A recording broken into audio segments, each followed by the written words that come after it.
So when you are dealing with princes, you need to understand that they have certain levels of legality. And the legality princes work with are the negotiations they have with men. So their job is to possess territories. And I have taught you before, if you study Ephesians chapter 6, let's take it from verse 10. This is Paul speaking. This man understands grace. He understands the authority of a believer. But he's showing you dynamics of warfare that if you don't understand, you'll be a victim. He said, finally, after he has taught them everything about new creation, he said, finally, my brethren, be strong in the Lord and in the power of his might. I wish I had time to deal with power, because the kind of power he was talking here is advanced dimension of power. At this level, he has moved from dunamis. At this level, he's talking iskus and kratos. Those are men who understand operations in the spirit realm. He said, be strong in the Lord and in the power of his might. Next verse. He said, put on. You are about to enter a warrior zone. He said, put on the whole armor of God, that you may be able to stand against the wiles of the devil. These are not demons. These are princes. Next verse. He said, for we wrestle. We don't cast out. We cast out demons. When we meet princes, we wrestle. He said, we wrestle not against flesh and blood, but against principalities and powers and rulers. Are you seeing that they are calling some of these guys rulers? Rulers of the darkness of this world, and against spiritual wickedness in heavenly places. We wrestle. Hope you know, if they cast out princes, we would have stood on the altar here and say, the prince of corruption, leave Nigeria. They don't possess people, so there's nothing to cast out. They exercise dominion over territories.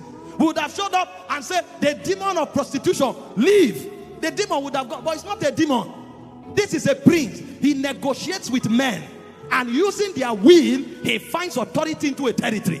So if you want to prevail in that territory, you must be ready to war, because there is a dark cloud over that territory that you must rise above if you will exercise dominion. Now, when you study these wars in detail, a principality is a prince that comes first. It's derived from the word principle. And so these princes, they are like the first rank among the realms of fallen angels. So every time they want to take a territory, his principalities they send first. Who are principalities? The word principality is the word alke. It means an entity that has authority to exercise dominion through negotiation. So when a principality comes to this territory, he won't come into the land and start trying to enforce dominion. There's no legality. So what he will do first is to find out the people that have legality and jurisdiction. So he will go to you using the window of your gift. He will enter in negotiation. So those of you who are prophetic, for example, you can pick signals in the spirit.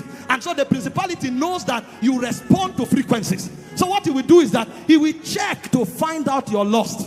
If he discovers your lust, he will now come into negotiation. Is that not what he was doing with Jesus on the mountain? If you are the Son of God, turn these stones to bread. He was looking for appetite that he will exploit. But unfortunately, the one he met, all the appetites are dead. You see the problem we have, why we will keep fighting? There are some of us who are prophets who still love women and love fornication. So when they show up, they will look for those ones and they will negotiate with them. And those ones will open the gates for the territory, and so they will enter the land. They will go to some who are apostolic in nature, who have authority, and they will go through the lust of power. If you want to be the strongest man, just add pride to what you are doing. Add exaggeration to what you are doing. Add lies to what you are doing. You can come to a herbalist and you see that people who have jurisdiction over territories enter negotiation. The moment they secure their allegiance, those people become a bandwidth and a radar through which the princes can enter the land. And the moment they are done, then the powers come. The word powers, there's the word exousia. And what those ones do is that they are the ones who create addiction. So you are a prophet, you're fed, you ask God to forgive you. After 3 months, the guy showed up and said, this thing is a cycle. You fall again, you ask God to forgive you. After 2 years, it becomes your lifestyle. So what you do is that you create a system that manages fornication around you. So when you are preaching, you may stand here and be shouting, I decree you will prosper. They are using your frequency to enter the land. Everybody you are speaking over, they can enter the people because their hearts are open to you. And so as you declare, they use you as a channel to enter the people. And after a while, you discover these same people go to government. These same people go to their academia. These same people go to economy, and they carry the same energy of seduction. So when the guy goes to his job, he sees a negotiation of 2 million. They say add 1 0 to make it 20 million. He can't reject it because he has come under the same government. So he will compromise, and before you know what is happening, they web themselves into system, and those powers will create those addictions for you to remain there. A young lady wants to make her hair. She goes stand on the road. Somebody picks her up, gives her 50,000. She says it's just for her. Some even say it's for school fees. After she pays her school fees, she doesn't know why the next Friday or Saturday she still goes back there. An addiction has come, a power has come. So when a principality finishes, he steps aside and the power shows up. And the power begins to function. When the power functions, after a while, the next guy shows up, the ruler of the darkness. The word ruler is the word magistrate. These ones are lawmakers. They write law. So you can come to certain territories, you discover that women never marry. The moment they are 22, they must give birth to a child outside wedlock. It's a law. If you enter that territory, for you to overcome that thing, your priesthood must be higher than the cloud of darkness. So your own warfare is to refuse that manipulation will dominate you. You come to certain territories, you'll find out that people just go mad. And when you check, every young man from the age of 19 is high on codeine, is high on cocaine, and they think they are loving it. No, a law has been written. A law. Somebody told me some years ago, he was fasting and praying all night. He now relocated. See, before you relocate, ask God. You may lose your authority and rank in the spirit just by relocation. He had not built capacity. He now relocated to a territory. And when he came there, there was the energy of seduction everywhere. He tried to pray.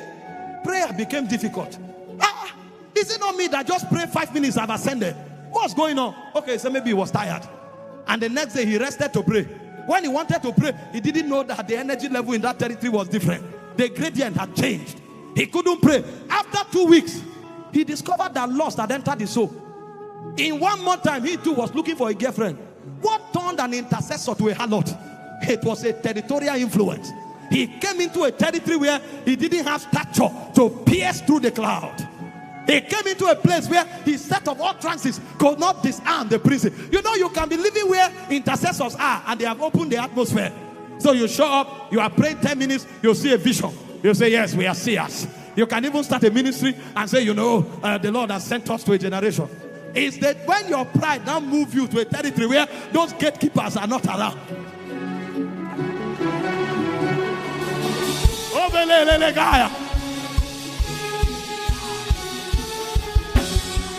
Saturate my heart, cause an overflow.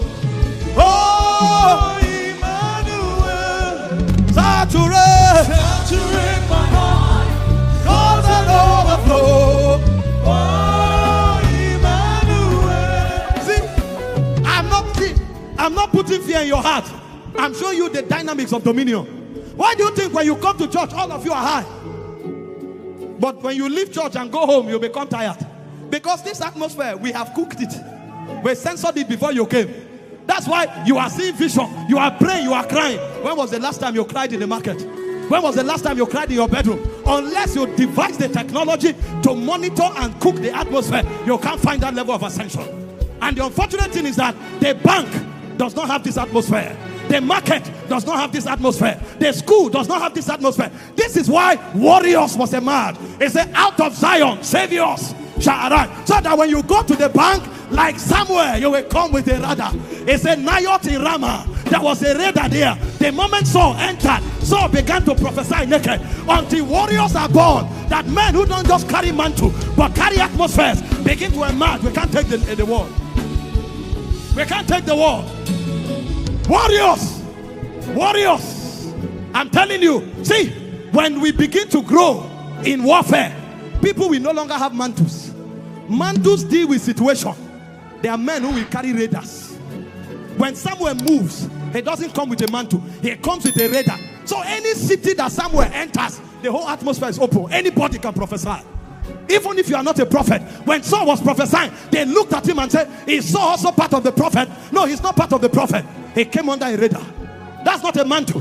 That's a warrior. Nayot in Ramah, the camp of the prophets, the school where prophets are born, because a man created a system there. That was the same thing Ananias built in Damascus. When Saul was fighting in Jerusalem, the moment he entered Damascus, Jesus appeared to him. Saul, why persecutest thou me? Who are you, Lord? I've been doing this business for long. I've never seen anybody talk from heaven. Who are you? You have come into a radar. A watchman has secured an atmosphere. And God told him, go into the city. You will be told what to do. And God went to the one who had the key and told Ananias, go and meet that man. I want to use him for something. Ananias said, no. This is a man that have perfected the church. Why should I do it? God said, don't worry. I have an assignment for him. And Ananias showed up and said, brother Saul, the Jesus that appeared to you on the way have sent me. That means I may not be where you have the encounter, but I know about the encounter because the territory belongs to me. By